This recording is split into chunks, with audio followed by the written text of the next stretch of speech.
할렐루야. 반갑습니다. 우리 하나님께 다시 한번 뜨거운 영광의 박수 올려드리겠습니다.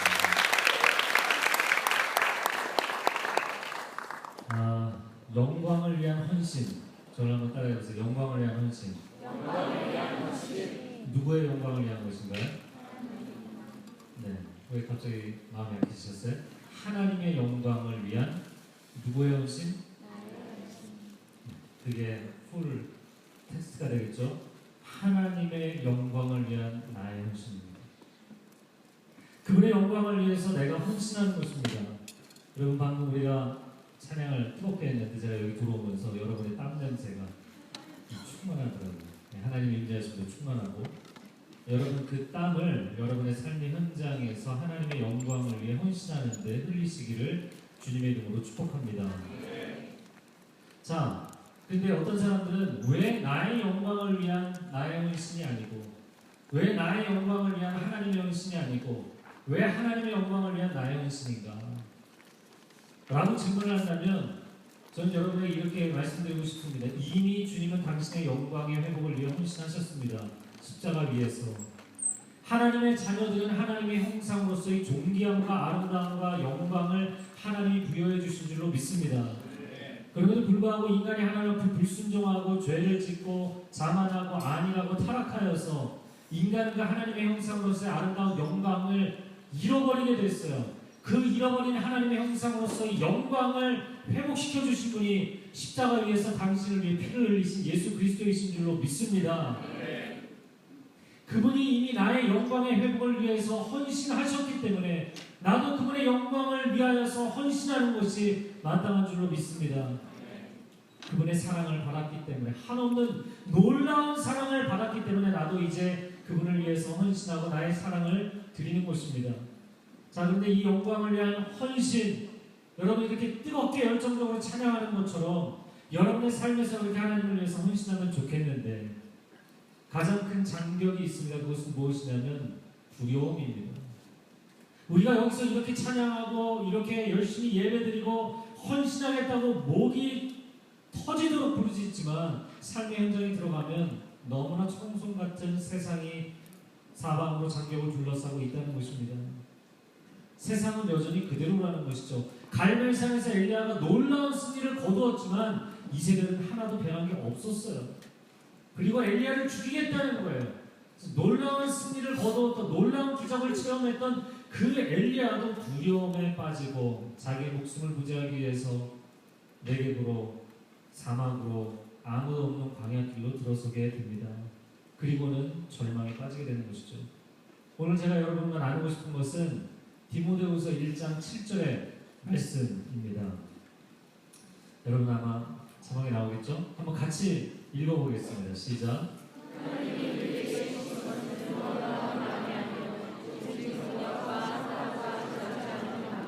다시 한번 읽어보겠습니다. 목소리를 맞춰서 시작. 하나님이 우리에게 주신 것은 두려워하는 마음이 아니요 오직 능력과 사랑과 절제하는 마음이니.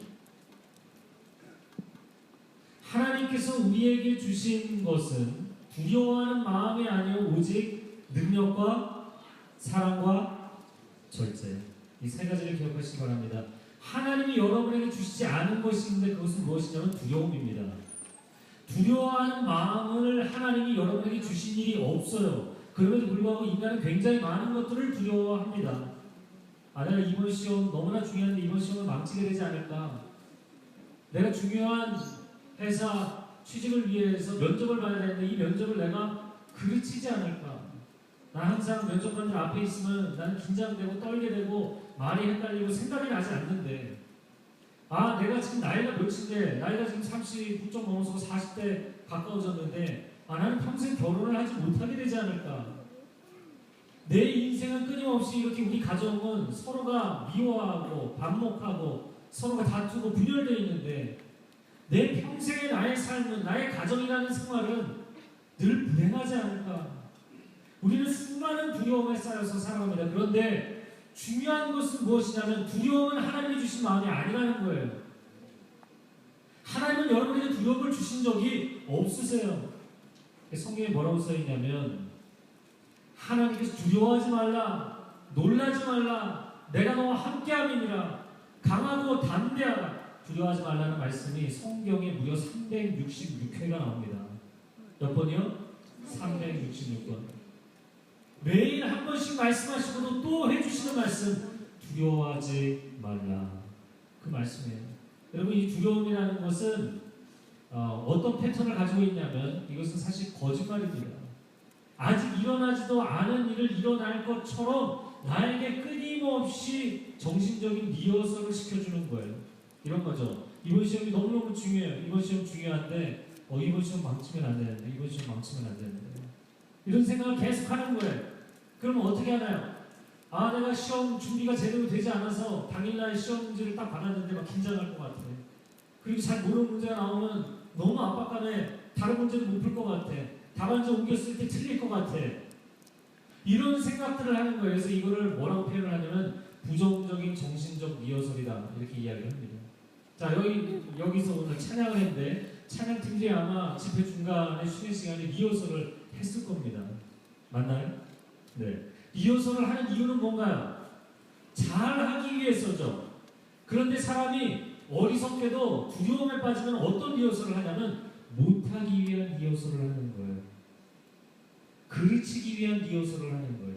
끊임없이 안 되는 것을 머릿속에 그리면서 리허설을 하는 거예요. 이게 부정적 정신적 리허설이라고 하는 것입니다. 그러면 정신적으로 어떤 현상이 나타나냐면 이 부정적 강화 현상이 나타나요. 이 강화라는 건 이제 심리학에서 이야기하는 reinforcement는 뭐냐면 이런 겁니다. 자기 아이가 바르게 되기를 원해요.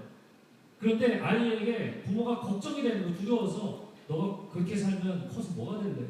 너가 그렇게 공부를 안 해서 커서 뭐가 될래?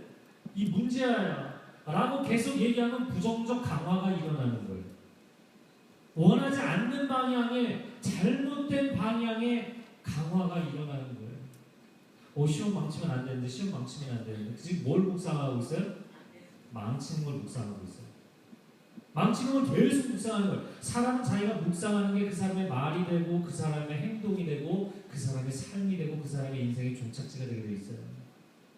근데 우리는 끊임없이 두려움에 빠지면 그 두려움이 부정적인 정신적 리허설을 하고, 그리고 부정적 강화를 일으켜서 자기가 연습한 게 그거니까 결국에는 그쪽으로 가게 되는 거예요.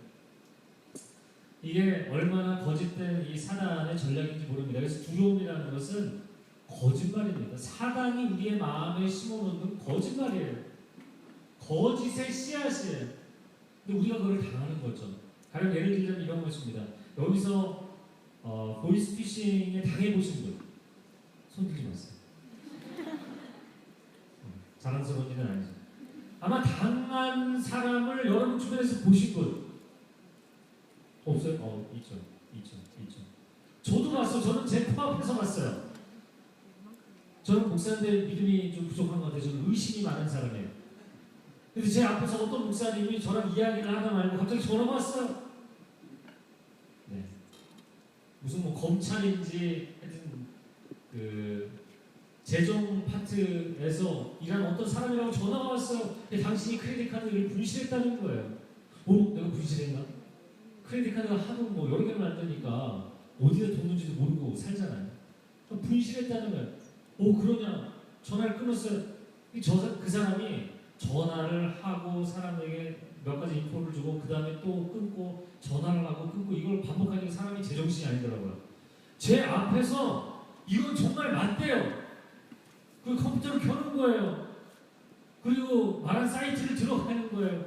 그리고 자기 정보를 막 입력하려고 제가 정말 믿어주세요. 저 여러 차례 말렸어요. 정말 여러 차례 말렸는데 그걸 다 입력을 하네요. 이게 정말 맞대요. 빨리 막지 않으면 안 된대요. 어떻게 됐을까요? 몇 분도 되지 않아서 수백만 원이 날아갔어요. 제 아는 동료 목사님이 너무나 착한 믿음이 강한. 자, 보이스피싱의 특징이 뭔지 아십니까? 사람의 심리를 이용하는 것인데 그것은 무엇이냐면 두려움을 심어서 그 두려워하는 일이 일어나게 하는 것입니다. 내가 돈을 잃어버리면 안 되는데 라는 마음 때문에 돈을 잃게 됩니다. 이런 말도 안 되는 일이 있나요? 그게 두려움의 메커니즘이에요. 시험에 망치면 안 되는데 망치는 쪽으로 가게 만듭니다. 내가 무대에 올라와서 실수하면 안 되는데 나는 공연을 망치게 될 거야. 그리고는 망치는 방향으로 가게 만듭니다. 여러분, 우리가 자주 선언하는 것이 믿음대로 될지어다. 네, 이제 아멘 안 하시네요. 여러분도 저를 의심하시나요? 제가 선언하면 여러분 아멘으로 하답하시면 좋겠습니다. 믿음대로 될지어다. 여러분, 믿음대로 되게 돼 있습니다. 현실대로 되는 것이 아니라 믿음대로 되게 돼 있어요. 현실은 그냥 있는 거고요. 믿음대로 미래는 오게 돼 있어요. 현실도 사실 미래에 가면 현실대로 있지 않아요. 변하게 돼 있어요. 그렇기 때문에 현실적인 판단이라는 것은 상당히 우리에게 이중적인 의미를 가지고 있어요. 그건 좀 뒤에 더 이야기를 하고요. 자, 여기에 이런 세계 선교 협력센터인가요? 여기 장신대 귀한 건물이 이렇게 생겼어요. 이제 생각이 났네. 여기서 제가 주례를 한 적이 있네요. 할렐루야. 저는 주례 전문 목사입니다. 한 300커플을 주례를 했습니다. 별로 놀라지 않으시는군요. 자, 그런데 네, 이 멋진 건물을 사실 최근에 지은 건물이거든요. 이제 그래도 있는 건물 중에서 최근에 지은 건물인데, 여러분, 이 건물이 어떻게 생겼어요? 누군가가 믿음을 가졌기 때문이죠. 아무것도 보이지 않을 때, 이 공터 위에 아무것도 없을 때 누군가가 이런 건물이 생길 거라는 믿음을 가졌기 때문에 이 건물이 생기게 된 거예요. 할렐루야.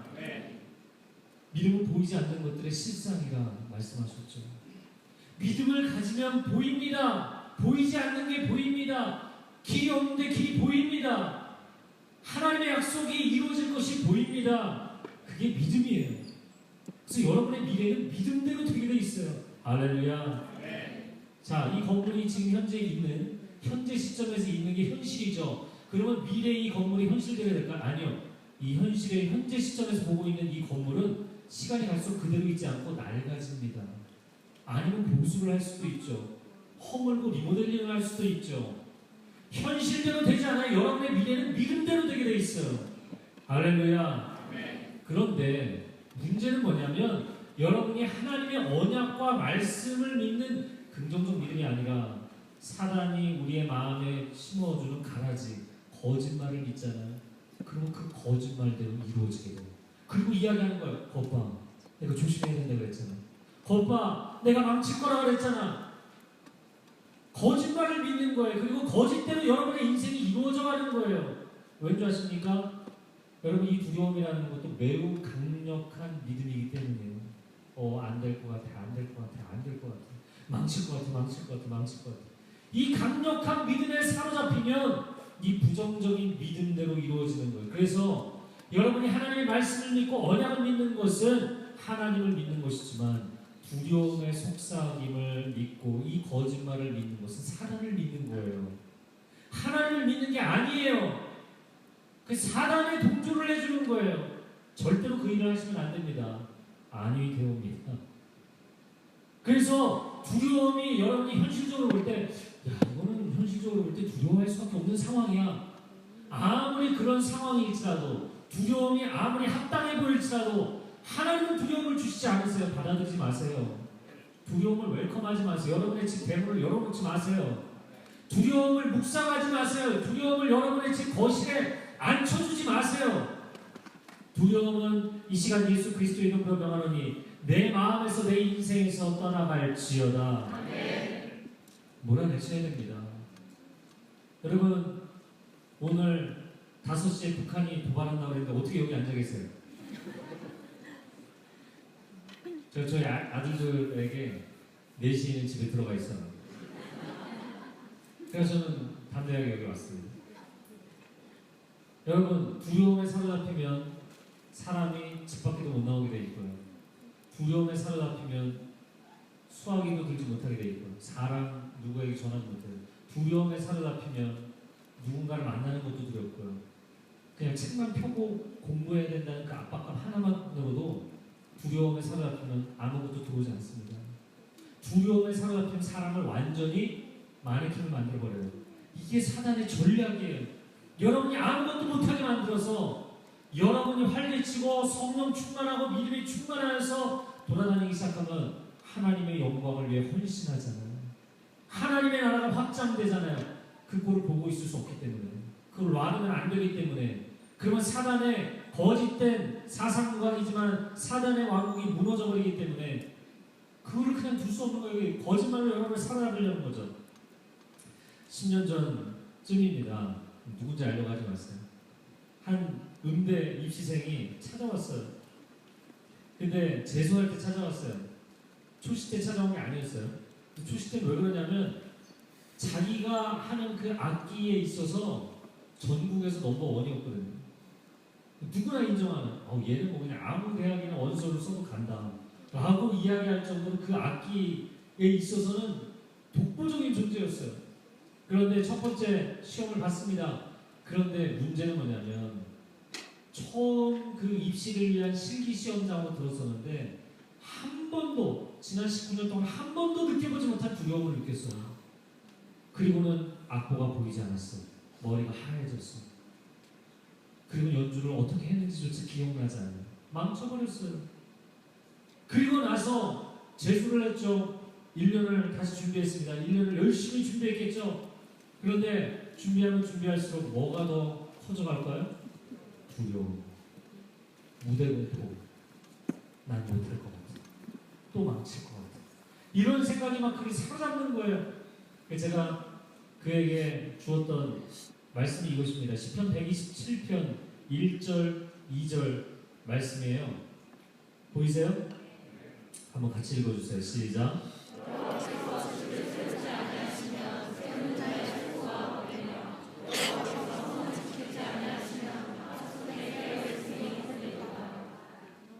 또 읽어주세요. 시작.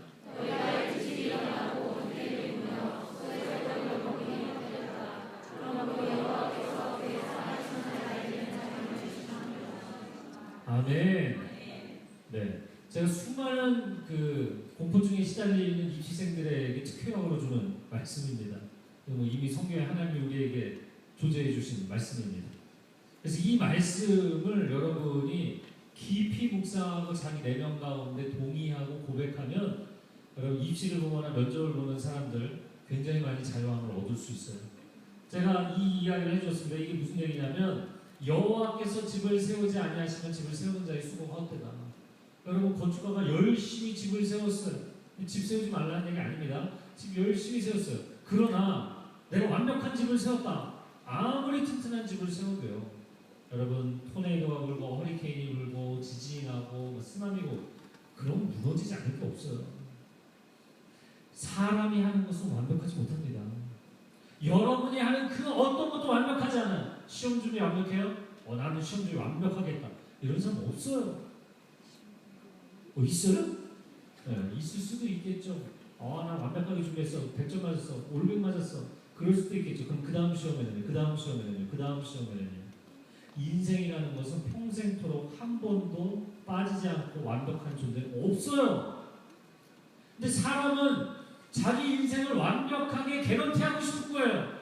이 시험 붙어야 되기 때문에, 이 시험 너무 중요하기 때문에. 그러나 열심히 집을 세워도 결국에 하나님이 은혜를 주셔야만 그 집이 유지되는 거다. 이걸 인정하라는 거예요. 네 노력으로 완벽하게 되지 않는다는 거예요.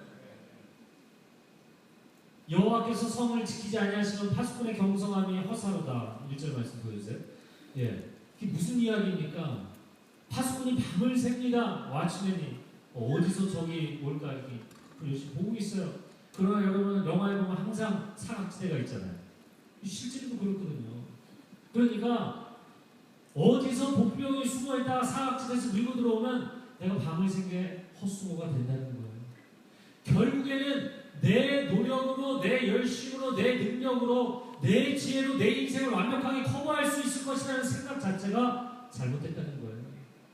네가 아무리 열심히 지켜도 하나님이 최종적으로 지켜주셔야 지켜지는 거다. 그거를 인정하라는 겁니다. 세상 사람들은 이걸 뭐라고 이야기를 하냐면 운이 좋아야 한다 이야기를 합니다. 저는 첫 번째 제가 토플 시험 봤을 때 갑자기 복통이 왔어요. 물론 뭐 제가 좀 예민해서 생긴 복통이긴 하겠지만 예. 그래서 정말 화장실 가고 싶은데 몇 시간 동안 앉아서 시험을 보느라 너무나 고생을 했어요. 여러분, 초등학교 6년, 중고등학교 6년, 12년 동안 열심히 공부했어요. 그리고 수능을 보러 가는데 수능 당일날 막 감기에 고열해요. 그럼 어떻게 해요? 그럼 어떻게 하겠어요? 인생이라는 것은 변수가 너무나 많습니다. 당신이 아무리 집을 열심히 지어도 성을 열심히 지켜도 하나님의 은혜로 지켜지는 줄로 믿습니다. 이거를 고백하라는 거예요. 이거를 고백하라는 거예요. 그 손을 놓는 거죠. 참 재밌는 건 뭐냐면 이런 겁니다. 저 이제 운동을 좋아하는데 운동선수들이 근력과 뭐 스피드와 지구력과 이런 것들을 최대치로 끌어올립니다. 훈련할 때. 그런데 경기장 들어가기 전에 뭐예요? 몸을 다 풀어요. 몸을 풀어요. 몸을 풀어버리고 웜업 이런 거 하죠. 릴렉스 하는 거예요. 왜? 이 몸이 아무리 준비가 돼 있어도 마음이 긴장하고 두려움에 사로잡히면 다 빵이라는 거 아무 소용없어요. 여러분 역도 선수도 축구 선수도 체조 선수도 수영 선수도 어떤 종목이든 결국에는 마지막 순간의 준비는 릴렉스예요. 그 릴렉스는 뭐냐고요? 왜 자기 자신을 이완시키느냐? 왜 심리적 이완을 시도하느냐? 내가 아무리 움켜쥐고 있어봤자 오히려 그것 때문에 망치는 일들이 많기 때문이에요. 세상 사람들은 운에 맡긴다고 이야기하지만 우리는 하나님의 은혜의 장중에 맡기는 줄로 믿습니다. 아멘. 그래서 저의 인생의 좌우명인데 그것은 무엇이냐면 나의 최선과 하나님의 은혜입니다. 하나님의 은혜만 기대하고 하나님 내일 시험 잘 보게 될 줄로 믿습니다. 공부 안 하고 잘 볼 수 없어요. 잘 보면 이상한 거예요. 이단이에요. 여러분 나는 열심히 공부하는데 하나님의 은혜는 상관없어요. 하나님 뭐 은혜를 주는 말도 상관없고 나는 내 노력이 중요해. 다음날 아침에 하나님이 호흡을 그냥 멈춰버리셨어. 그럼 시험이 뭐가 없는 거예요 그냥. 그래요 안 그래요? 하루를 호흡할 수 있는 것, 내가 움직일 수 있는 것, 활동할 수 있는 것, 시험장에 가서 앉을 수 있는 것도 하나님의 은혜인 줄로 믿습니다. 은혜가 아니면 나는 한 걸음도 못 가요. 은혜가 아니면 나는 한마디도 못해요. 은혜가 아니면 나는 면접관 앞에 앉아있지도 못해요. 아, 이 모든 게 은혜이구나. 내가 하는 게 아니었구나.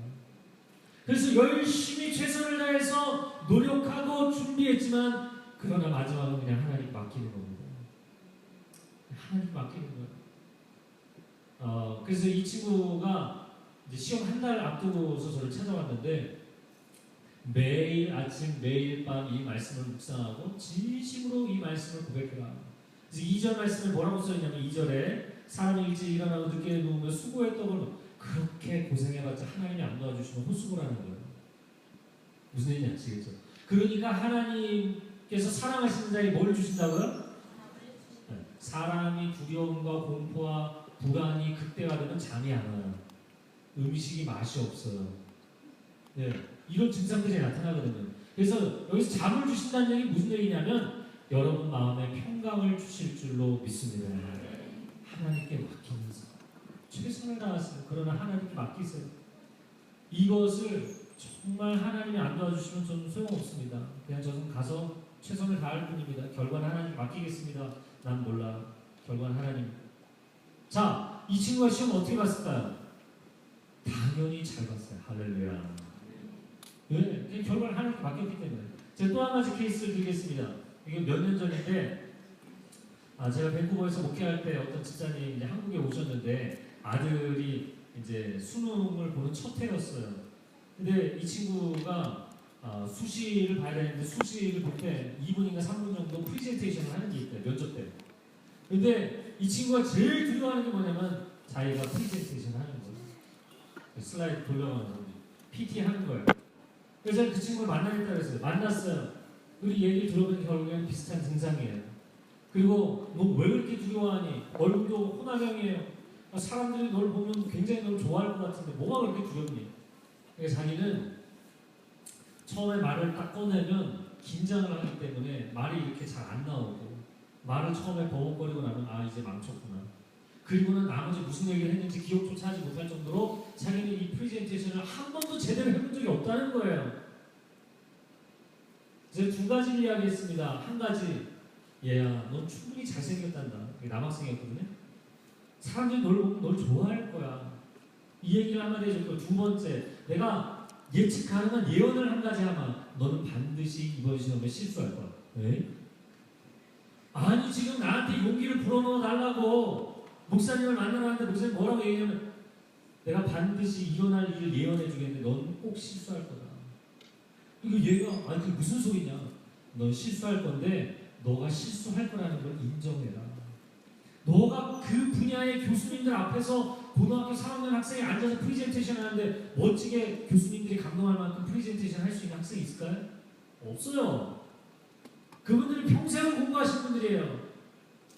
네가 거기서 잘해야겠다고 생각하는 것 자체가 틀린 생각이다.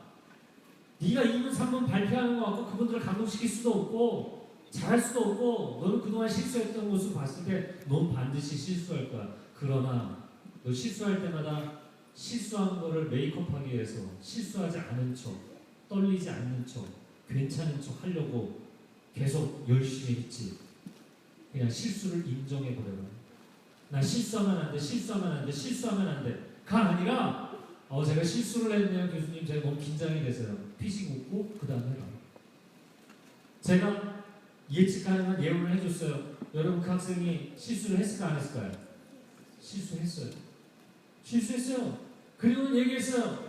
제가 너무 긴장이 돼서요. 교수님들 앞에 훌륭하신 교수님들 앞에 너무 긴장이 돼서 그랬습니다. 그리고는 피식 웃고 나머지를 했어요. 수시에 합격했어요. 할렐루야. 감동이 없네요. 단 두 가지 케이스를 들어서 얘기했지만 그리고 중요한 겁니다. 사람이 왜 불안하고 왜 두려움이 있을 수밖에 없는가? 저를 한번 따라해보세요. 사람은 완벽할 수 없다.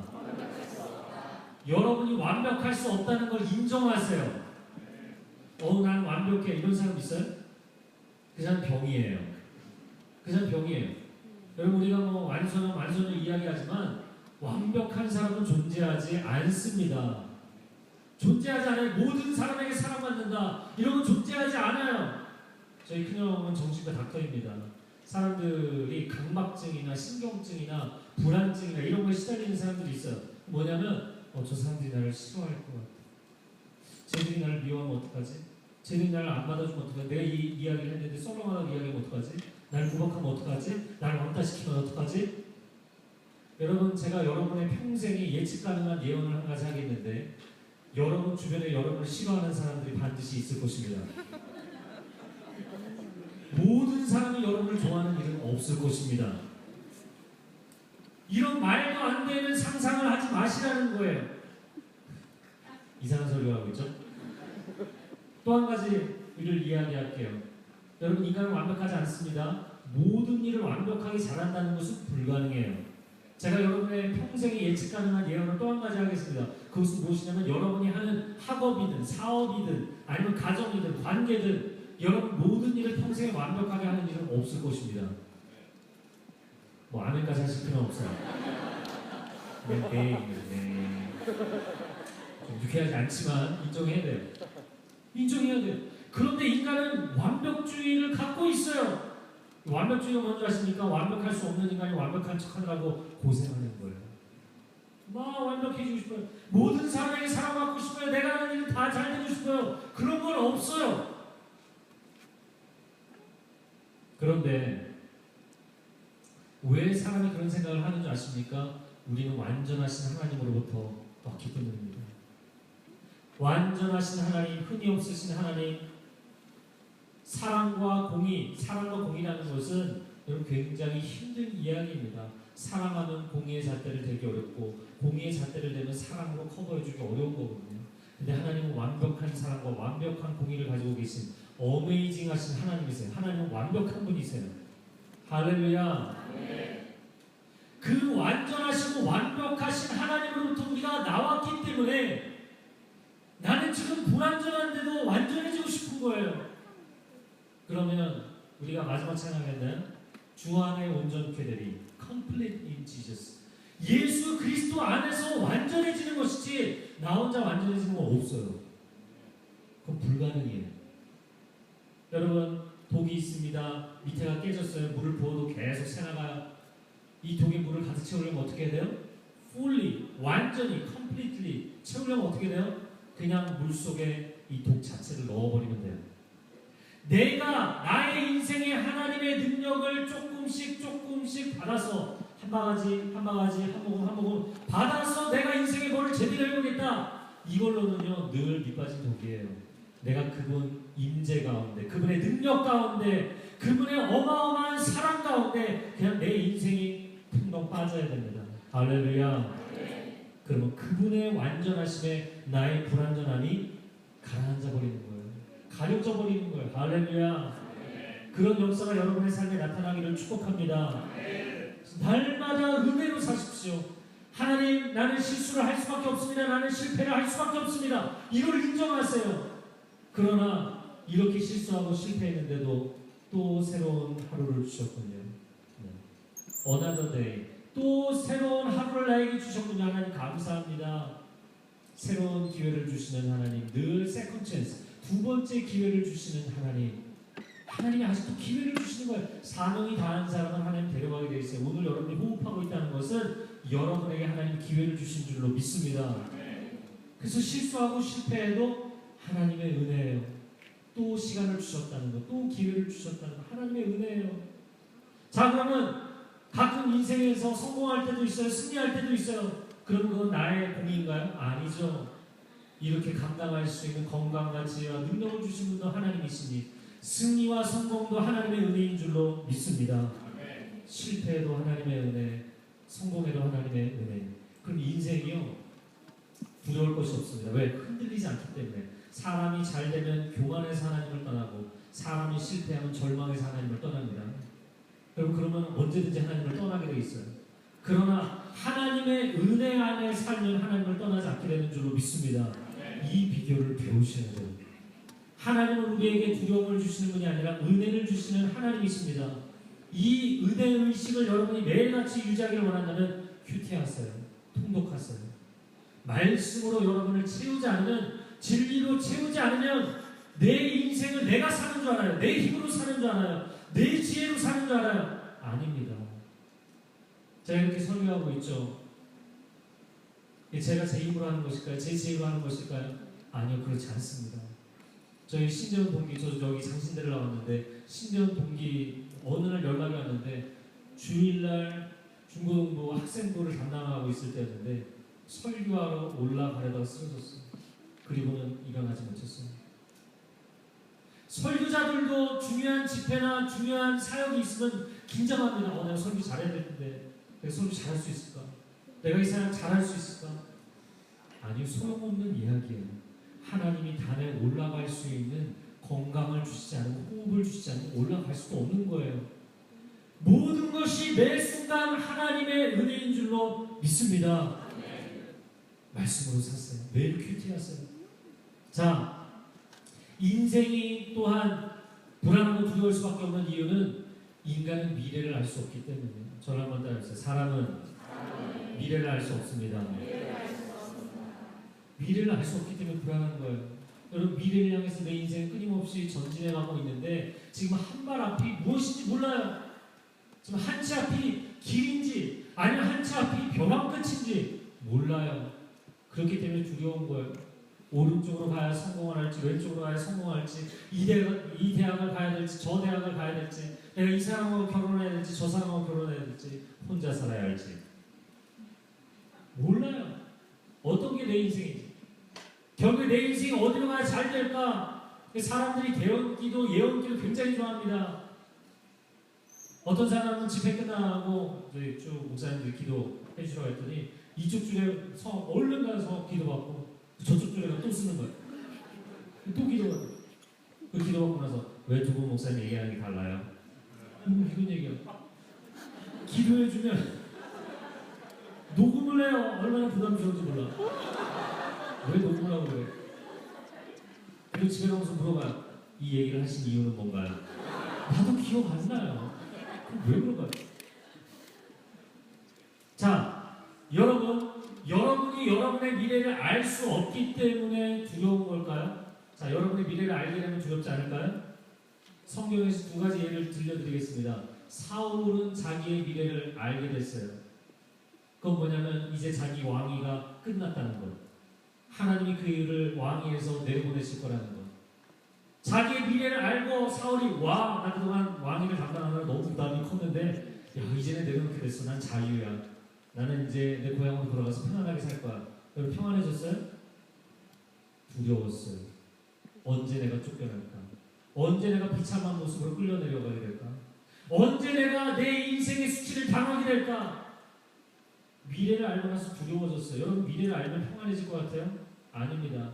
여러분 예수님이 마태, 마가, 누가 이제 이 사복음서를 보면 내가 예루살렘에 올라가면 제사장들과 서기관들에게 또 장로들에게 붙잡혀서 고난을 당하고 십자가에 못 박혀 죽을 거다.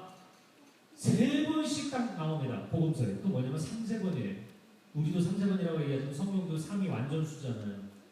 그러니까 제자들이 알아듣도록 3번씩이나 말씀하시는데 제자들이 알아들었어요? 못 알아들었어요.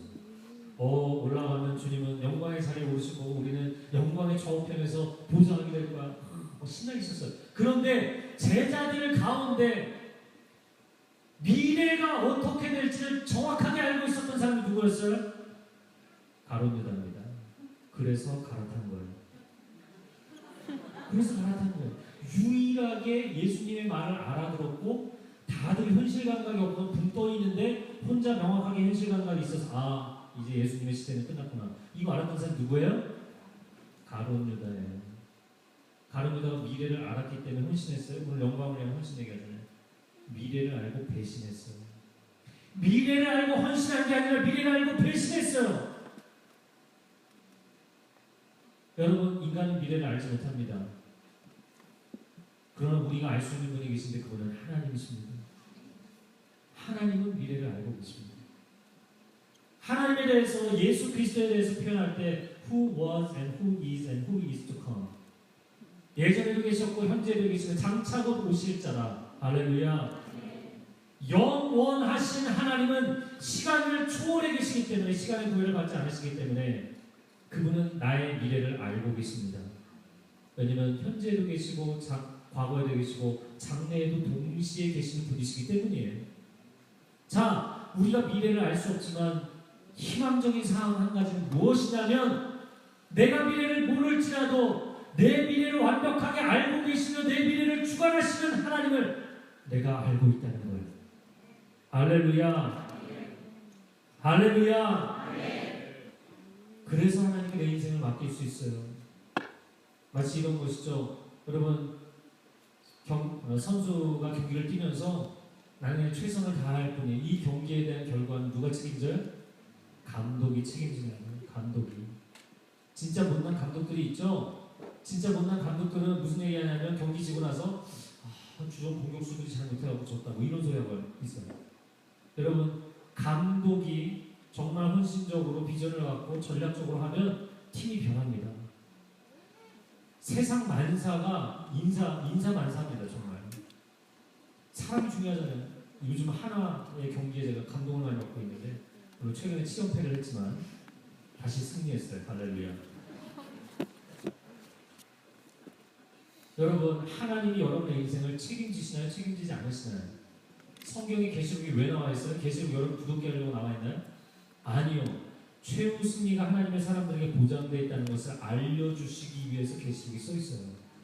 아무리 여러분의 인생의 중간 과정이 힘들지라도 여러분의 인생의 중간의 로드맵이 아무리 어려운 길을 갈지라도 최후 승리는 하나님께 있습니다. 하나님은 사단을 결박하시고 무적행에 넣으실 것입니다. 할렐루야. 그리고 그가 하나님을 믿는 자녀들에게는 하나님의 승리가 그의 승리가 될 줄로 믿습니다. 할렐루야. 우리 하나님께 감사와 영광의 박수를 올려드리겠습니다. 아멘. 아멘. 미래를 알 수 없지만 우리는 하나님을 압니다. 아는 정도가 아니라 그분이 나의 아버지이십니다. 그렇기 때문에 여러분의 미래를 두려워하지 마세요. 대형기도 받으려고 너무 애쓰지 마세요. 기도할 때 녹음하려고 애쓰지 마세요. 그러나 여러분에게 또 대안을 말씀드리겠습니다. 하나님을 만나면 하나님이 여러분의 미래에 대해서 알려주십니다. 누구 찾아다닐 필요 없어요. 성경에도 나와 있고 하나님이 알려주세요. 그래서 여러분 예배자가 되십시오. 예배의 결론은 예언입니다. 왜냐하면 예배는 시간 속에 있는 인간과 영원에 계신 하나님이 만나는 거거든요. 컨택 포인트가 예배예요. 예배를 통해서 시간과 영원이 만나는 거예요. 놀라운 사건입니다. 어느 한 모멘트의 이터너티, 영원을 경험하는 거예요.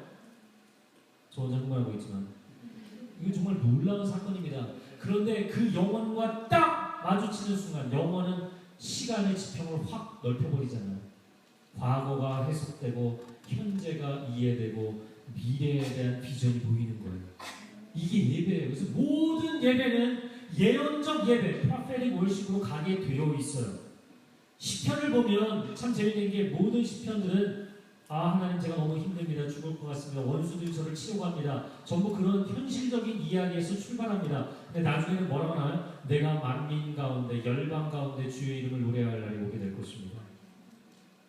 하나님이 살아계시다는 것을 선포하게 될 것입니다. 나는 결국에 승리할 것입니다. 할렐루야. 결국에 하나님의 백성들을 하나님이 높여주실 것입니다. 이게 다 뭐예요? 찬양이자 예언입니다. 찬양이자 예언입니다. 그래서 여러분이 예배를 전심으로 드리면 현실로부터 출발했는데 나중에 예언을 하고 있어요. 하나님 나는 승리할 것입니다. 하나님은 나의 인생을 통해서 영광을 받으실 것입니다. 이게 다 뭐예요? 예언이에요. 예언. 여러분은 예배를 드리면서 예언을 하고 있어요. 할렐루야. 소름이 끼치잖아요. 그래서 특별히 은사를 받은 사람들만 예언을 하는 게 아니에요. 하나님을 만난 사람은 미래가 열릴 줄로 믿습니다. 자, 그런데 하나님께서 우리에게 주신 마음은 두려워하는 마음이 아니라 첫 번째가 뭐라고요? 능력. 저를 한번 따라해주세요. 능력. 예, 이 능력은 디나미스라는 단어인데 여러분 잘 알겠지만 다이너마이트 같은 어마어마한 힘을 이야기하는 것입니다. 사도행전 1장 8절 말씀을 한번 읽어주세요. 시작. 오직 성령이 너희에게 임하시면 너희가 감동을 받고 예루살렘과 사마리아와 온 유다와 땅끝까지 내 이름이 되리라 하시니라. 아멘. 여러분 당시에 이방인들은 하나님을 믿지 않았어요. 게다가 전 세계에 흩어져 있는 유대인들도 예수를 믿는 이 종파를 달가워하지 않았어요. 그런데 예루살렘과 온 유대와 사마리아 땅끝까지 이르러 예수를 증거하는 증인이 되려면 이거는 너무나 힘든 일이고 어려운 일인 거예요. 그래서 능력을 하나님이 부어주시겠다. 성령이 너희에게 임하시면 너희가 능력을 받게 될 것이다. 이 능력, 이 권능이 바로 디나미즘입니다. 다이너마이트 같은 어마어마한 폭발력. 할렐루야. 여러분 어린 자녀들도 여기 있는데 우리 자녀들 보면요, 저는 저희 첫째도 그렇고 둘째도 보고 좀 어렸을 때 천재인 줄 알았어요. 네, 지금도 아직 소망은 있어요. 첫째는 책을 너무나 좋아하고 이 텍스트에 대한 관심이 굉장히 많아요. 둘째는 음악에 대한 관심이 많아요. 둘째는 한 4살 때부터 자기가 자작곡을 불렀어요. 할렐루야. 여러분 아이 안에 어마어마한 포텐셜이 있습니다. 여러분 안에도 어마어마한 잠재력이 있습니다. 그런데 거기에 하나님의 디나미스가 임하면 폭발한다는 거예요. 할렐루야. 여러분 세상에서 사업하는 것들 솔루션 하나 발견하고 이거 사실 뻥튀기 갖고 만드는 거거든요. 이걸로 사업 확장하는 거예요. 영화 하나 만들어서 그 캐릭터에 그 스토리에 그걸로 책 만들고 음반 만들고 그걸로 또 어마어마한 사업을 하는 겁니다. 여러분 굉장히 작은 가능성이 하나님의 기름 부으심을 경험하면 세상을 놀래키는 엄청난 능력이 되는 줄로 믿습니다. 자, 그런데 하나님께서 여러분에게 어떤 능력을 주실 때 그 능력과 은사를 주시는 이유가 있다는 거예요. 왜? 그것을 통해서 하나님의 영광을 나타내시고자. 그래서 하나님이 여러분에게 어떤 능력과 어떤 은사를 주시면 거기에 헌신하셔야 돼요. 헌신하셔야 돼요. 한 번 더. 헌신하셔야 합니다. 왜 헌신을 안 하십니까? 저는 지금까지 한 17권 번역을 했어요. 저는 사실은 책을 못 읽던 아이입니다. 굉장히 바보였었는데 하나님이 지혜를 주셔서 책을 읽기 시작했고 성경을 읽기 시작했고 공부하기 시작했어요. 그리고 제 인생이 변했어요. 근데 저의 인생에 한 가지 중요한 특징이 있다면 저는 굉장히 꼼꼼한 사람이에요. 사실은 오늘 이 설교 제가 수십 번 했던 설교예요. 근데 오늘 또 다시 한 3-4시간 걸쳐 다시 썼어요. 저는 성격이 꼼꼼한 사람이에요. 할렐루야. 그래서 제가 어느 날 대학생 때 제가 영문학 전공했기 때문에 영어 과외를 했는데 이 과외하면 뭐 돈을 쉽게 벌고 쉽게 쓰잖아요. 안 되겠는 거예요. 성격이 너무 깐깐하기 때문에 자기 자신을 이렇게 허용을 못 해줘요. 쉽게 살아야 되는데. 그래서 제가 어느 날 나 번역을 좀 해야겠다. 그래서 제가 출판사 여기저기 전화를 했어요. 대학생이 전화를 해서 갑자기 번역을 하겠다는데 누가 주겠어요? 다 거절했어요. 두란노에서. 할렐루야. 뭐라고 했어요?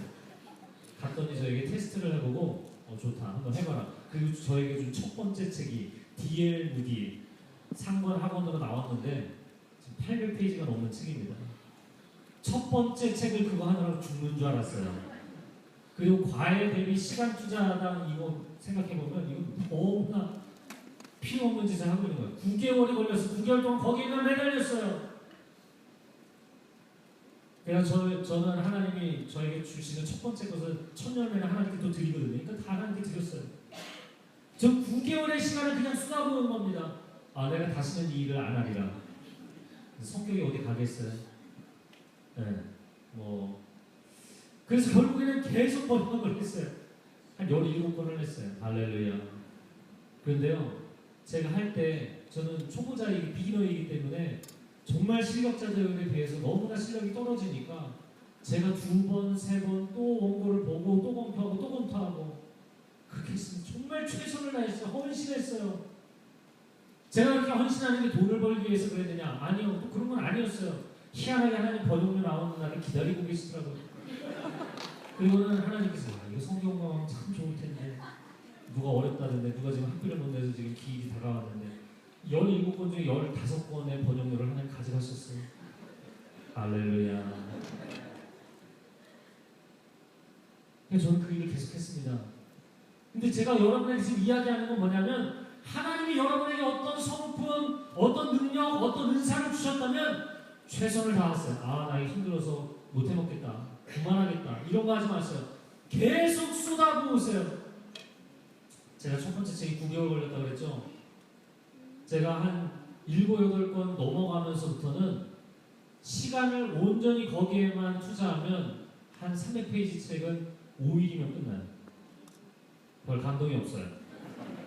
네, 여러분 센텐스 투 센텐스 문장 하나 문장 단어 하나 이거 다 그대로 옮겨야 된다는 게 시간이 어마어마하게 걸리는 일이거든요.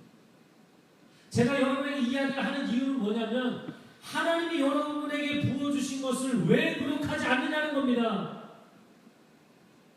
아주 희미해 보입니까? 아주 조각구름으로 보입니까?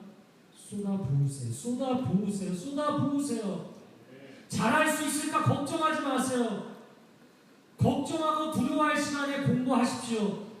내일 시험 중요한데 내일 시험 잘 봐야 된다. 내일 시험 또 망치면 큰일 나는데 맨날 제가 그 고3 때 기억해보면 요즘도 똑같을 거라고 생각합니다. 독서실 휴게실에 앉아갖고 커피만 5잔째 너무 걱정된다. 어디 가서 당근 한 게임 치고 또 생각하자. 게임이나 한판 하고 또 생각하자. 근심 걱정하느라고 그걸 하지를 않아요.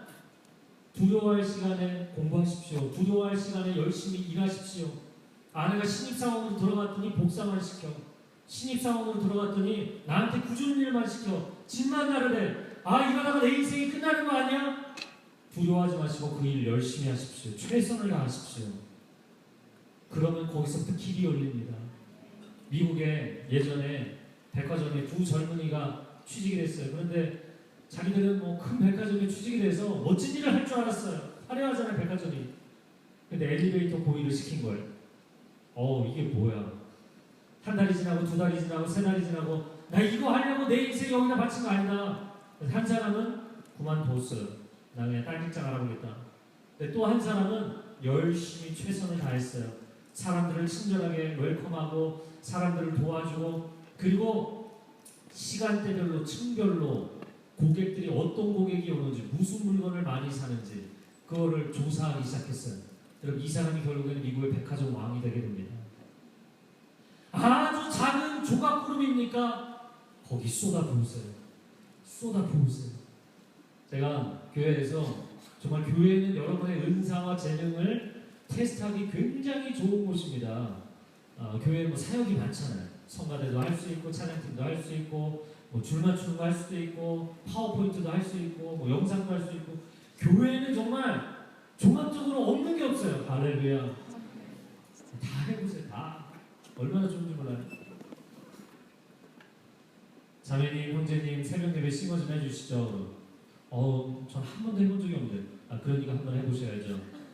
네? 사람들이 생각을 잘 못하고 있어요. 여러분 태어나서 여러분이 하는 거 다 한 번도 안 해본 거 하고 있는 거예요. 그렇죠? 공부도 한 번도 안 해본 거 하는 거예요. 책 읽는 것도 안 해본 거 하는 거예요. 결혼도 안 해본 거 하는 거예요. 자신 낳는 것도 안 해본 거 하는 거예요.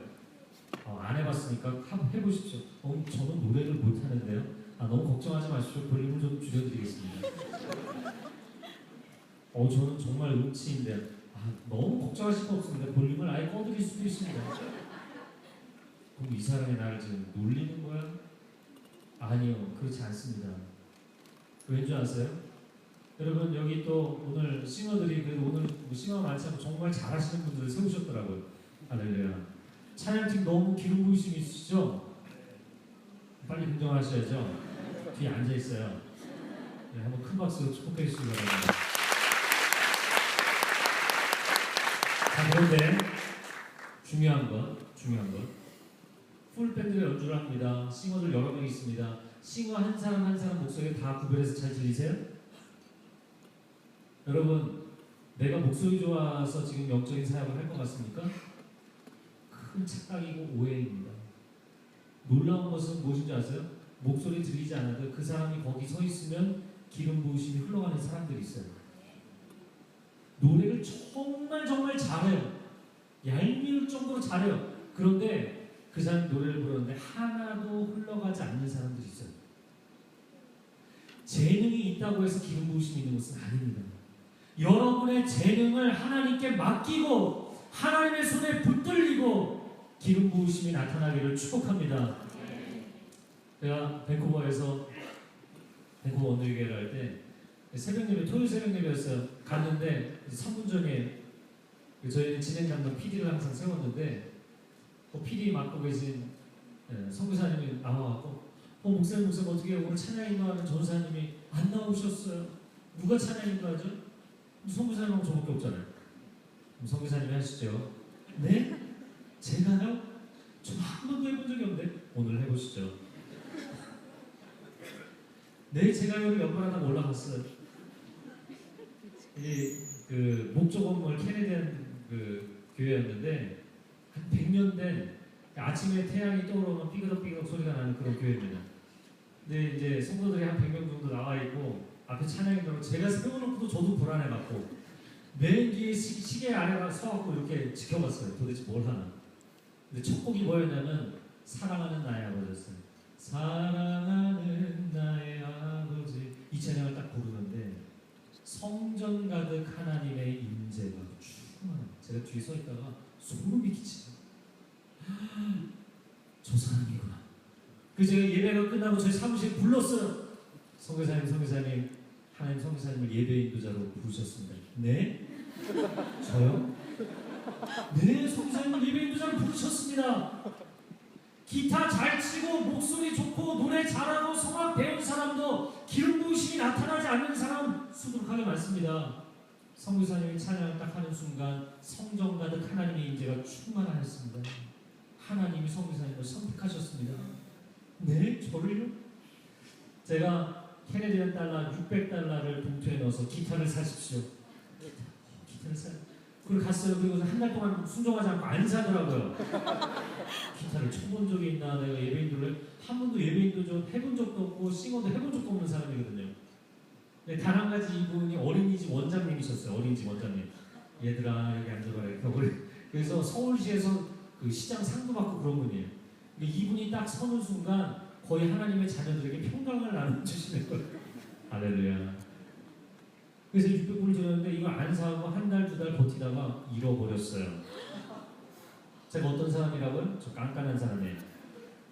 제가 또 집회 다니고 사역하고 돈을 모았어요. 다시 불렀어요. 선교사님, 하나님께 선교사님을 예배 인도자로 부르셨습니다. 부르심을 외면하지 마십시오. 기타를 사십시오.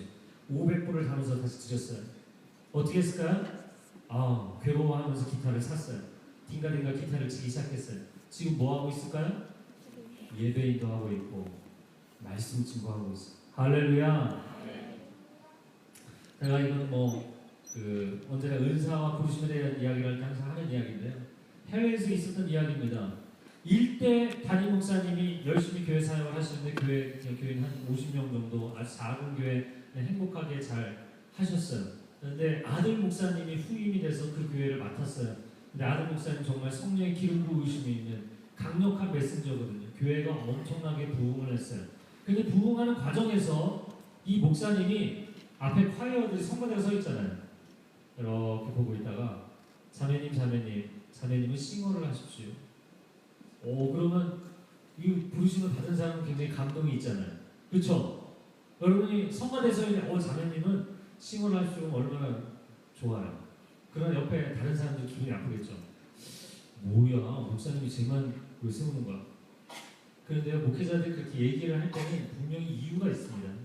자, 싱어를 섬겼어요. 오랫동안 섬기는데 목사님이 어느 날 자매를 부르셨어요. 자매님은 예배 인도를 하십시오. 전 한 번도 해본 적이 없어요. 도망다녔어요. 열심히 도망다녔어요. 그런데 하도 도망다니니까 이제 목사님이 이제 꾀를 내신 거죠. 이 영어권 같은 경우는 예배를 처음에 담임 목사님 나오셔서 웰컴 멘트를 하고 어나운스먼트 광고를 하고 그리고 콜투 월십 이제 예배를 드리겠습니다. 예배를 부르는 거예요. 그러면 이제 찬양팀들이 찬양을 시작합니다. 그래서 이 목사님이 저처럼 마이크를 들고 나와서 자 여러분 오늘 환영합니다. 잘 오셨습니다. 우리 하나님 앞에 예배드리겠습니다. 그리고 이 마이크를 그 사람한테 딱 주고 들어가 버린 거예요. 어떻게 인도한 줄도 모르고 정말 첫 번째 인도를 한 겁니다. 그리고는 계속 찬양 인도를 하게 됐어요. 그가 누구냐면 전 세계적으로 유명한 여성 예배 인도자 달린 책입니다. 호주 힐송교회 달린 책이에요. 여러분 누군지 모르십니까? 모르시는 분은 회개하셔야 될 겁니다. 내 구주 예수님 주 같은 분은 없네. 주 말씀 향하여 달려가리라. 이런 찬양 All things are possible. 이런 수십 곡의 찬양 정말 전 세계의 찬양곡들을 만들었고 수많은 예배 인도자들을 훈련시킨 사람입니다. 그가 만약에 자기의 은사와 부르심에 올인하지 않았다면 계속 도망다녔다면 나 이 교회 못 다니겠어. 나 싱어만 해도 버거운데 나보고 예배 인도를 하래? 난 안 해. 도망가야지. 교회 안 나와. 다른 교회 가. 그럼 어떻게 되겠어요? 너무나 중요한 하나님의 영광을 위해서 헌신하면 놀랍게 수많은 사람들을 변화시키고 악의 권세를 무너뜨릴 수 있는 소중한 한 사람을 잃어버리는 거죠. 여러분 헌신하십시오. 하나님이 어떤 은사를 주실 땐 반드시 이유가 있습니다. 로마서 11장 29절 말씀 한번 읽어볼까요? 시작. 하나님이 당신에게 어떤 은사는 능력, 기름 부으심 같은 개념입니다. 하나님이 여러분에게 어떤 은사, 능력, 기름 부으심을 주실 때는 거기에 뭐가 있다고요? 부르심이 함께 있는 겁니다. 은사와 부르심은 패키지입니다. 항상 같이 가게 돼 있어요. 어떤 은사를 주셨다. 반드시 그 은사를 통해서 당신을 쓰시겠다는 하나님의 부르심인 줄로 믿습니다. 같은 데에서 태어났는데 저희 첫째와 둘째는 달라요. 첫째는 텍스트를 좋아하고 둘째는 음악을 좋아해요. 생각해 첫째는 설교를 하고 둘째는 예배인도 하면 참 좋을 것 같아요. 할렐루야. 그런 얘기를 하지는 않았어요. 여러분 사람마다 다릅니다. 다르게 처음부터 태어납니다. 왜? 하나님이 당신에게 계획하신 그분만의 뜻이 있기 때문이에요. 거기에 올인했어요. 하나님의 사명으로 받아들이면 포기하지 않습니다. 여러분 하나님의 부르심을 사명으로 받아들이면 그 사람은 용기가 생겨요. 두려워하지 않아요. 여러분 소방관이 용감하게 불 속으로 뛰어드는 이유가 무엇입니까?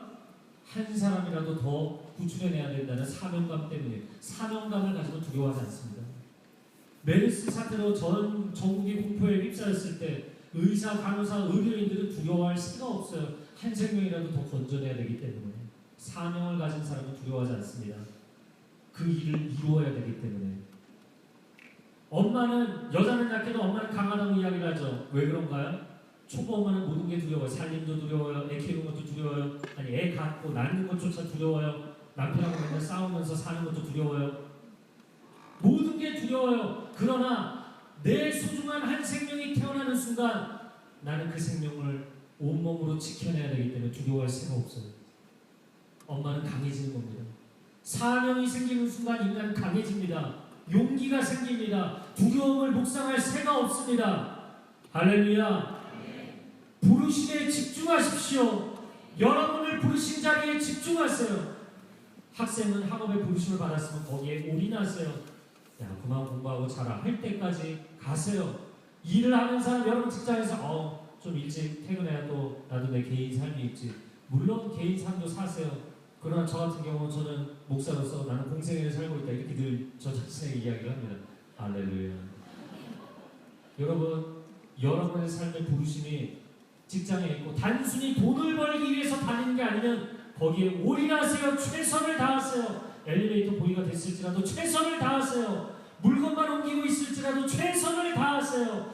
헌신이라는 게 무엇입니까? 멋진 간판을 걸어놔야만 헌신하는 게 아닙니다. 어떠한 일이든 내가 콜링을 받았다면 call on me, 주께 부르짖으라, 이거 아닙니까? 그런데 주께 부르짖, 우리가 주님을 콜링할 뿐만 아니라 주님도 우리를 콜링하시죠. 네가 나를 의지하는구나. 내가 너를 콜링하는데 너를 여기 세웠다. 그러면 그 자리에서 최선을 다하세요. 헌신, 몸을 거기다 갖다 바치세요. 그만 이제 회사 관리인이 이제 불 꺼야 되니까 그만 들어가십시오 할 때까지 일해보세요. 최선을 다하세요. 열심히 하세요. 세 번째, 자, 두려움을 주신 게 아닙니다. 능력을 주셨습니다. 그리고 사랑을 우리에게 주신다. 저를 한번 따라주세요. 능력과 사랑과 절제. 사랑입니다. 두 번째, 우리에게 두려움을 주시지 않았고 능력을 주셨고 사랑을 주셨어요. 능력이 은사라면 사랑은 성품입니다. 능력을 가지면 일에 대한 두려움을 극복하게 되고 사랑을 품으면 사람에 대한 두려움을 극복하게 됩니다. 여러분이 사람이 두려운 이유는 그를 사랑하지 않기 때문이에요. 여러분의 직장 상사를 두려워하는 이유는 그를 사랑하지 않기 때문이에요. 그를 불쌍히 여기지 않기 때문이에요. 그를 미워하기 때문이에요. 마음 가운데 분노가 있기 때문이에요. 사람을 두려워할 때 그 사람의 관계에서 여러분이 두려움을 극복하게 해주는 것이 사랑입니다. 인생을 살면서 가장 힘든 것, 공부, 일, 그런 거 아닙니다. 사람 사랑하는 게 제일 힘들어요. 특별히 여러분의 가족 사랑하는 거 굉장히 힘들어요. 그렇죠? 늘 부딪혀요. 그리고 밑바닥을 봐요. 그렇기 때문에 힘들어요. 그 제일 힘든 게 뭔지 아세요? 당신 자신을 사랑하는 거예요. 너무너무 힘든 일이에요. 그러나 오늘 여기서 말씀하는 이 사랑은 아가페입니다. 아가페. 이건 뭐냐면 하나님이 나를 사랑하시는 것처럼 나를 사랑하고 하나님이 이 사람을 사랑하시는 것처럼 이 사람을 사랑하라는 거예요. 그건 뭐냐면 give and take의 사랑이 아니라 give and give. 주고 또 주는 사랑을 하라는 겁니다. 거의 위에서 쏟아 부어주는 사랑을 하라는 겁니다. 이게 뭐하고 똑같으냐면 턱걸이 할 때 확 올려서 하나 이걸 해야죠. 여기서 간당간당 매달리면서 팔 부르르 떨면서 하잖아요. 이것처럼 처참하고 비참한 게 없어요. 그렇죠? 자매님들은 매달리기 시험 봤죠? 여러분 음을 찍을 때도 고음을 찍을 때는 이렇게 찍으면 안 되고 위에서 찍어야 되잖아요. 이거 보컬 트레이닝 하는 사람들 늘 하는 얘기거든요. 여러분이 사람과의 관계에서 너무 힘들어. 저 사람을 품어야 되는데 힘들어. 아빠 품을 수 없어. 엄마 품을 수 없어. 동생 품을 수 없어. 직장 상사 그 인간 품을 수 없어. 품어야 되는데 교회 오면 품어야 되는데 나가면 못 품겠는데 맨날 이렇게 밑에서 간당간당한 거예요. 그렇게 해서는 사람에 대한 두려움을 극복할 수가 없어요. 사람을 사랑하십시오. 특별히 먼저 하나님의 사랑을 여러분이 충만하게 체험하기를 축복합니다. 네, 자 이제 지금 사랑을 하고 있고 절제까지 해야 되는데 벌써 시간이 다 됐어요. 절제를 해야 될 것 같아요. 하나님 하나님 주신 게 절제이기 때문에. 네, 제가 좀 너무 더워서 자켓을 벗어도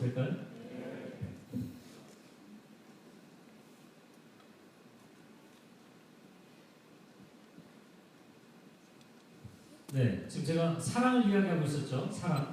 자, 저는 여러분이 뭐 어떻게 보실지는 모르겠지만 저는 제 자신을 정말 사랑하지 못하는 사람이었습니다.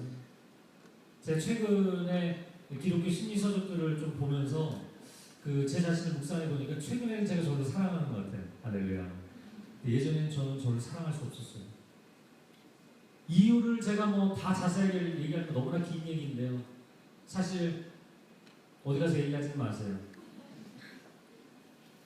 저희 엄마 아빠의 결혼이 처음엔 불행했기 때문입니다. 그래서 제가 엄마 못해 있을 때부터 저는 불안할 수밖에 없었고 두려울 수밖에 없었어요. 왜냐면 사랑받지 못했고 죽어야 됐기 때문이었어요. 저는 그런 상태에서 태어났어요. 내가 왜 이렇게 늘 나 자신을 사랑하지 못하는가? 왜 나는 자존감이 낮은가? 이건 몰랐어요. 그런데 제가 모태에 있을 때부터 그랬어요. 그건 저의 선택이 아니잖아요. 어떤 사람은 딸을 가졌는데 이 딸이 죽으라고 막 아들을 원하니까 언더백에서 때문에 걸고 자신을 죽이게 만들려고 그러다 태어난 아이들도 있어요. 그러면 자기는 이유를 몰라요. 태어나서 보니까 난 나를 사랑할 수가 없어. 왜 난 나를 사랑할 수가 없지? 그런 사람들이 의외로 많습니다. 많아요. 저는 평생을 자존감의 문제에 시달렸습니다. 게다가 저희 집안에 저희 아버지로부터 흘러내려온 건 뭐냐면 완벽주의예요. 완벽주의가 뭐라고 했죠? 완벽할 수 없는 인간이 완벽한 척하는 것. 인간은 실수하고 실패하고 문제가 생길 수밖에 없어요. 완벽주의는 불행한 마음입니다. 왜냐하면 100점을 맞아야만 만족이 있어요. 근데 100점을 맞으면 더 불안해져. 왜? 다음 시험도 100점 맞아야 되는데 못 맞을 것 같아요. 그러면 이 사람이 나중에는 불안증과 강박증과 신경증에 빠지게 되어 있습니다. 그러니까 저는 완벽주의자는 둘 중에 하나인데 미친듯이 열심히 하든지 아니면 완벽할 수 없으면 아예 안 해버리는 거예요. 그래서 저의 초등학교, 중학교 때 저는 아무것도 안 했어요. 전 잘할 자신이 없었기 때문에 아무것도 안 했어요. 공부도 안 했어요. 사람도 잘 안 만났어요. 아무것도 안 했어요. 저는 바보였어요. 백지였어요. 그러다 하나님을 만났어요. 할렐루야. 그 하나님의 뜨거운 사랑을 체험하고 내가 널 사랑한다. 내가 널 사랑한다. 내가 널 사랑한다. 너가 좀 이상하지? 널 이상하게 만든 것도 나다. 그렇게 예민하게 만든 이유도 내가 너를 부른 이유다 라고 하나님 말씀하셨어요. 저 좀 이상해요. 눈도 굉장히 예민해요. 귀도 예민해요. 그래서 저는 라이트 알러지가 있어요. 빛 알레르기. 저는 한밤중에도 선글라스를 끼고 운전하면 너무 편합니다. 빛이 너무 강하면 힘들어요. 눈을 못 떠요. 저는 귀도 굉장히 예민합니다. 여러분 사람들이 듣는 소리가 있고 가청 주파수가 있고 아닌 게 있잖아요. 제가 캐나다에 있을 때 캐나다 우리 사무실이 굉장히 열악한 곳이어서 쥐들이 너무 많이 나타났어요. 뭐 찍찍이, 쥐도 뭐 엄청나게 잡았어요. 매일 아침 출근할 때마다 2마리, 3마리 잡았어요. 그래도 쥐가 안 없어지니까 결국에 나중에는 다른 방법을 썼는데 제가 어느 날 사무실에 앉아있는데 이상한 소리가 들려요. 가봤어요. 소리가 나는 대로 계속 가봤어요. 신경이 거슬리는 거예요. 가서 이렇게 쭈그리고 앉아보니까 거기 전원에 뭐가 꽂혀있는 거예요.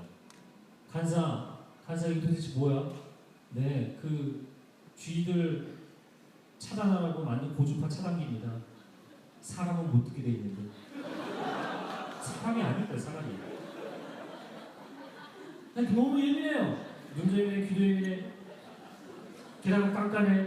그러니까 다른 사람들은 적당하게 되면 됐다고 생각하는데 나는 적당하게 된 게 없어요. 그러니까 사실 번역은 성격이 안 좋은 사람들이 하는 겁니다. 하나님 그런 성격으로 만드신 거예요. 뭐 어떡하겠어요. 아이고. 건강하신 분이 계세요. 자기가 그렇게 만드신 것 같아요. 할렐루야. 하나님의 은혜 있기 바랍니다. 하나님은 그렇게 만드신 거예요. 여러분 세상에 10,000명, 1,000명 이 사람들이 전부 다 번역하는 게 아니에요. 번역하는 사람도 있고 운동하는 사람도 있고 요리하는 사람도 있고 다 다양한 사람들 하나님 그렇게 만드신 겁니다. 저를 한번 따르세요. 가슴에 손을 얹고 하나님께서 나를 이 모습, 이 모양, 이 그대로 만드셨습니다. 나의 메이커는 하나님이십니다. 당신 자신을 부정하면 하나님을 부정하는 겁니다. 당신 자신을 긍정하세요. 제가 긍정의 심리학을 얘기하는 게 아닙니다. 그냥 무조건 긍정적으로 생각하자는 얘기가 아니고 당신을 만드신 분이 하나님이시기 때문에 거기에 쏟아부으면 하나님의 계획을 발견하게 될 줄로 믿습니다. 자, 자기 자신을 사랑하세요. 그리고 여러분 주변에 있는 사람들 사랑하세요. 사울이 왜 두려움에 빠져서 살았습니까? 다윗을 사랑하지 않았기 때문에. 다윗을 경계했어요. 다윗을 미워했어요. 다윗에 대한 분노가 일었어요. 넌 왜 이렇게 잘하는 거야? 넌 왜 이렇게 실력이 좋은 거야? 분노가 막 치밀어 올랐어요. 그 사울은 평생을 두려움 가운데 살았던 겁니다. 그러나 다윗은 사울을 미워했나요? 미워하지 않았어요.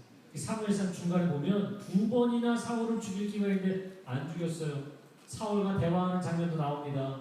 나의 왕이시여, 나의 아버지이시여. 진심으로 자기 사랑하는 아버지라고 부릅니다. 사울을 사랑했고 사울을 불쌍히 여겼어요. 그러니까 놀랍게도 궁궐에 있는 사람은 두려움에 잠을 못 자고 들판에서 10년을 맨날 쫓겨다니는 사람은 너무나 평안한 거예요. 왜? 사람을 미워하지 않기 때문에.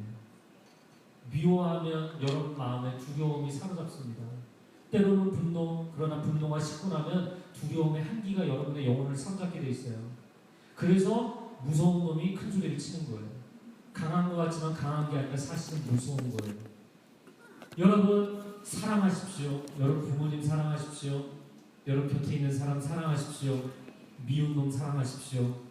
원수를 사랑하십시오. 여러분을 가장 괴롭히는 직장 상사를 사랑할 때까지 붙고 기도하십시오. 에이, 저희는 신경 안 쓰고 살면 되지. 아니요, 그거 크리스찬이 아닙니다.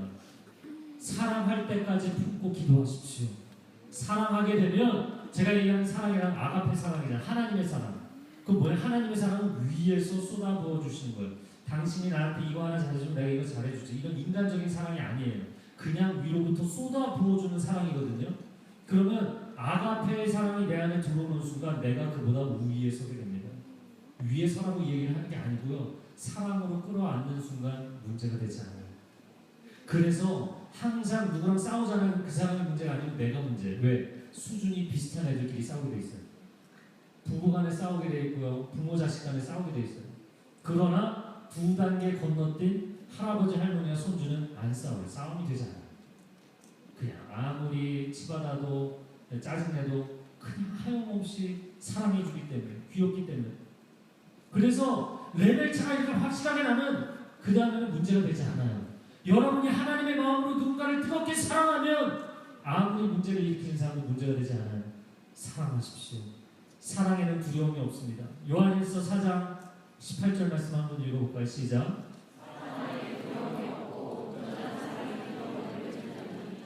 두려움에는 영광이 있습니다. 두려워하는 자는 사랑 안에서. 사랑은 두려워하지 않는다. 저를 따라해서 사랑은 두려워하지 않는다. 마지막입니다. 절제를 주신다. 능력과 사랑도 흘러넘치는 것이지만 여러분 흘러넘치기 때문에 하나님 멈추라고 하실 때 멈추지 못한 문제를 일으킵니다. 자기 능력을 막 자랑해요. 하나님 그만하라는데 그만하지 못해요. 사랑도 여러분 누군가를 사랑할 때 어떤 사람이 지금 열심히 취업 준비를 하고 있는데 경제도 너무 힘들어요. 물론 좀 도와줄 수 있어요. 그러나 너무 지나치게 도와주면 이 사람이 자립을 포기해버립니다. 무슨 얘기인지 알아요? 선교지도 그렇고 교회도 그렇고 개인의 인생도 마찬가지예요. 정서적으로도 마찬가지예요. 저 수많은 사람들 상담하지만 그 사람이 저와 상담하는 걸 하나님 앞에 나가는 것보다 더 열심히 하기 시작하면 저는 멈춥니다. 왜? 자립하지 못하기 때문에. 의존증이 생기기 때문에. 사랑에도 절제가 필요하고 능력에도 절제가 필요합니다. 세 번째 완성이 무엇이냐면 절제입니다. 자, 그런데 이 절제가 의미하는 게 뭐냐면 셀프 컨트롤이라는 것인데 영어 단어는 셀프 컨트롤로 되어 있어요. 디스플린이라는 단어를 사용하기도 합니다. 훈련, 자기 절제. 네, 헬라어 원어상의 의미는 무엇이냐면 하나님이 나를 사로잡고 계시기 때문에 생기는 평정심을 의미하는 것입니다. 할렐루야. 말하자면 성령의 9가지 열매 중에 마지막이 절제인데 여기 지금 절제하는 사람은 두려워하지 않는다. 왜?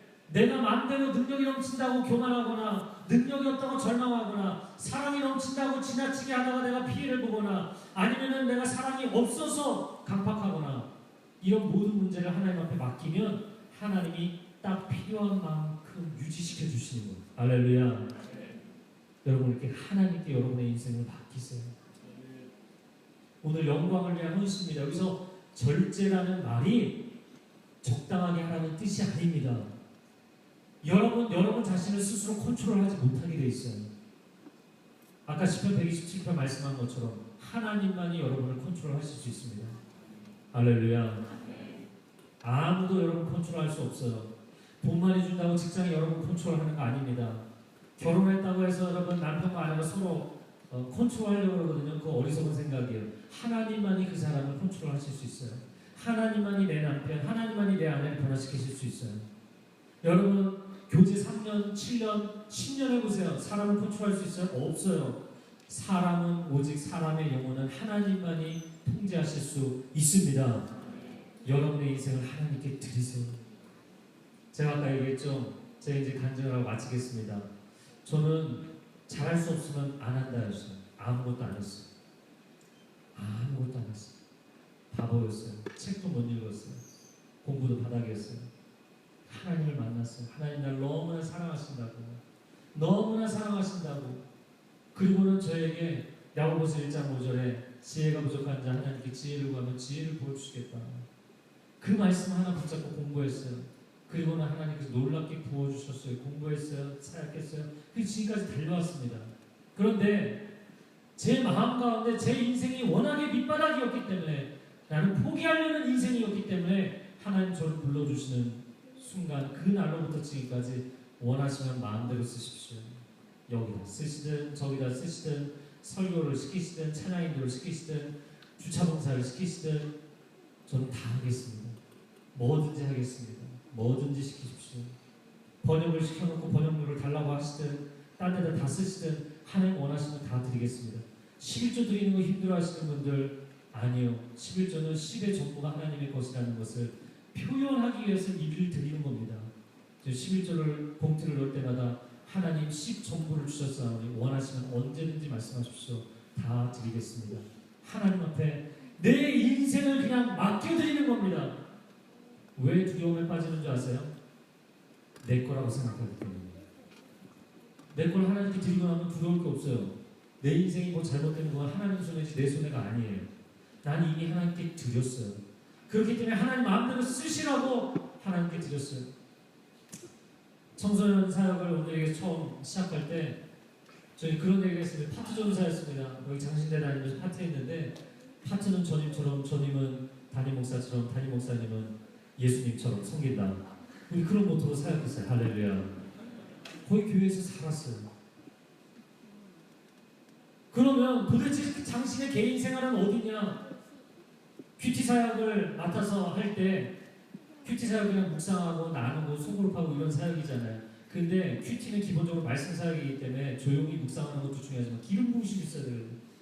그래서 오늘 이게 월요일 저녁 빼고 화요일, 수요일, 목요일, 금요일, 토요일, 주일 저녁 집회를 다 했는데 월요일 저녁만 없어서 제가 월요일 큐티 집회를 만들었어요. 사람들이 뭐 그렇게까지 할 필요가 있냐 그랬어요. 아니요, 저는 하나님 맡겨주신 일을 목숨 걸고 하고 싶었어요. 내가 할 수 있는 모든 걸 쏟아부어서 하고 싶었어요. 월요일 큐티 집회를 만들었고 하나님이 기름 부어주시고 역사하시기 시작했어요. 밴쿠버에 갔어요. 이민교회가 얼마나 힘든지 아십니까? 정말 힘듭니다. 지금도 생각해보면 그때는 정말 늘 막 숨이 넘어갈 것처럼 사역을 했던 것 같아요. 하루 3시간 자면서 사역했어요. 신방하러 가다가 졸도할 것 같으면 차 잠깐 세워놓고 5분 잠깐 눈 감았다가 깨갖고 그리고 또 가서 신방하다가 기도하다 졸기도 했어요. 목숨 걸고 사역했습니다. 사람들이 뭘 그렇게까지 할 필요가 있느냐. 일주일에 한 번 새벽 예배하고 골프 치러 다니는 목사님들도 계셨어요. 매일 새벽 예배를 목이 터져라 부흥 집회를 했습니다. 20명이 50명, 70명, 120명, 240명, 220명, 교인이 240명일 때 220명이 새벽 예배를 나왔어요. 그리고는 교회가 뒤집어졌어요. 성령의 역사가 나타나고 삶의 기적들이 나타나기 시작했어요. 기적만 나타나는 게 아니라 사단이 공격하기 시작했어요. 차 사고가 수없이 나기 시작했어요. 사람들에게 끼어있으라고 권면했어요. 그리고 교회의 부흥만을 위해서 사역한 게 아니라 도시의 부흥을 위해서 하는 마음을 주셔 도시의 부흥을 위해 헌신했어요. 4년 동안 정말 목숨 걸고 했습니다. 하나님이 도시에 한인교회들이 다 깨어지고 망가지고 무너져 있는데 연합하게 하시고 부흥하게 해주십시오. 제 목숨이 필요하시면 드리겠습니다. 순교를 해야 된다면 순교하겠습니다. 제 목숨을 가지고 왔으므로라도 이 땅이 하나님의 부흥을 경험할 수 없다고 이야기하는 이 영적인 오명을 쉽게 해주십시오. 하나님이 살아계시다는 걸 보여주십시오. 사람들이 뭘 그렇게까지 할 필요 있냐, 당신 교회만 하면 되지, 이런 집회 못하면 안 될 필요 있냐, 당신 교회만 열심히 하면 되지. 저희 교회도 많이 부흥했습니다. 그러나 우리 교회 부흥하는 게 중요한 게 아니고 다른 교회에서 목사님께 얘기하지 않고 오시면 다 돌려보냈어요. 어떤 사람은 화를 내기도 했어요. 교회 간의 평화를 지키고 교회 간의 질서를 지키는 것도 중요하지만 이 도시 전체가 부흥하게 해주십시오. 목숨을 건신했습니다. 그리고 하나님은 놀라운 부흥을 허락해 주셨습니다. 한국에 돌아왔어요. 또 대학 청년 사역을 했는데 대학 청년 사역하면서 사실 제가 9월 달에 들어왔는데 7월과 8월에 아웃리치를 거의 4,000명 정도 나가거든요. 4,000명이 자기장으로 나간다고 해요. 국내에. 얼마나 많이 나갑니까? 대단하잖아요. 잘하고 있습니다. 근데 제가 딱 보니까 뭔가 매너리즘에 빠져 있어요. 이건 안 될 것 같아요. 오늘이기에 선교를 너무나 오랫동안 하다 보니까 선교 프로그램이 너무 많아요. 뭐 국악도 하고 또 뭐 썸도 하고 뭐 바디워십도 하고 뭐 프로그램이 많아요. 그 프로그램을 하는 거지 정말 하나님의 능력과 기적을 체험하는 아웃리치인가, 복음의 능력을 체험하는 아웃리치인가. 저는 이제 뭘 대충을 못하거든요. 제가 얌전해 보이지만 대충 못합니다. 그래서 저희 리더십들 목회자들 불러서 거지 전도 여행을 시키겠습니다. 프로그램 없는, 그냥 하나님 음성만 듣고 다니는, 하나님 이거 하라면 이거 하고 저거 하라면 저 집에 가서 자라면 저 집에 가서 자고. 오늘이 위해서 이런 거 하지 않아요. 다 이런 거 하나도 큐시트가 있어야 되고 계획이 있어야 되고 리허설 다 해야 되거든요. 아무런 계획이 없는, 하나님 음성만 듣고 따라가는, 이걸 도대체 왜 해야 됩니까? 손을 다 그랬어요. 120명 임원들 불러다가 전국에 뿌렸습니다. 돈 안 주고 뿌렸습니다. 그런데 하나님이 사람들을 만나게 하십니다. 예비하신 사람을 만나게 하시고 천사들을 만나게 하시고 기적을 체험하게 하시고 돌아올 때는 다 할렐루야 하면서 돌아오더라고요. 그리고 1000명의 순장을 보냈습니다. 그리고 전체 순원들을 다 보냈습니다. 그리고 제가 선교 헌신자이기도 하지만 100명이 넘는 선교 헌신자들을 불렀습니다. 100세 시대에 1년을 하나님 앞에 바치십시오. 11조도 아니고 101조입니다. 하나님 앞에 바치십시오. 휴학하기도 하고 공부하기도 하고 유학하기도 하는데 1년을 선교제에서 하나님 앞에 바치십시오. 당신의 인생이 달라질 것입니다. 도전했어요. 수많은 헌신자들이 나왔어요. 전 지금 성인사역을 하고 있습니다. 양재에서 성인사역을 하면서 사실은 새벽 예배 제가 뭐 매일 하지 않아도 되거든요. 많은 목사님들이 계세요. 제가 매일 합니다. 그리고 찬양 인도자들도 6명이 돌아가면서 했어요. 제가 다 없앴어요. 그냥 몇 사람만 딱 헌신하십시오. 저는 이 예배에 헌신한 사람들과 하겠습니다. 그리고 예배 인도자들이 여러 예배를 섬기다 보니까 이 예배 출연하고 저 예배 출연하고 출연진이에요. 출연진은 필요 없습니다. 예배에 헌신하는 사람이 필요합니다. 예배에 목숨을 거는 사람이 필요합니다. 그래서 주중 예배는 한 예배 인도자가 한 예배만 섬기겠어요. 그리고 그 예배를 위해서 올인하십시오. 그 예배 하나님의 임재를 위해서 올인하시고 그 예배에 오는 성도들을 목양하기 위해서 올인하십시오. 설교하고 사라지지 마시고 찬양 인도만 하고 사라지지 마시고 성도들 위해서 기도하고 상담해 주십시오.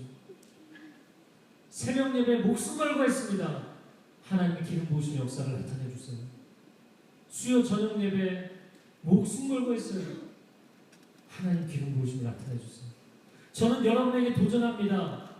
여러분 왜 두려움에 빠져서 살아갑니까? 지금은 여러분이 하나님의 부르심의 자리에서 헌신해야 될 때인 줄로 믿습니다. 두려움에 빠지지 마십시오. 헌신하십시오. 하나님께 여러분 자신을 맡기세요. 단 한 번뿐인 인생이에요. 그 한 번뿐인 인생을 하나님을 위해 드리세요. 하나님이 놀랍게 쓰실 줄로 믿습니다. 할렐루야. 새해 행하신 하나님께 영광의 박수 올려드리겠습니다. 아멘. 아멘.